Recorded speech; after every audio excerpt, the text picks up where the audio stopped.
In Statistical Rethinking, second edition, chapter 14, and we're on the easy questions, 14E2.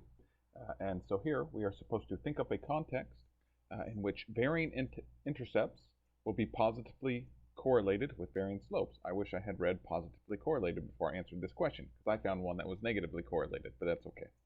I'm sure we can do the mental gymnastics here. Provide a mechanistic explanation for the correlation. Okay. So there's going to be a lot of possible answers. Hopefully none are mine because I, like I said, answered negatively correlated, not positively correlated. So, but what I came up with was the height trajectories of 14-year-olds. Okay, so my reasoning is by 14, a lot of people have hit their major growth spurt in life, and so they're at near adult height, and others have not yet developed. And so you have this kind of dichotomous population where a lot of the 14-year-olds are at their adult height and a lot of them are not.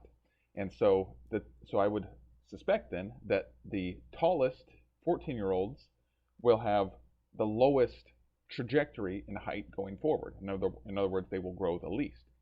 And then conversely, the shortest will tend to grow the most.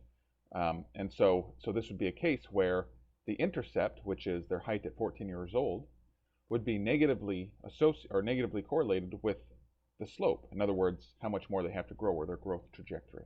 Okay, so that was a very brief one, and again, forgive me for having misread the question beforehand.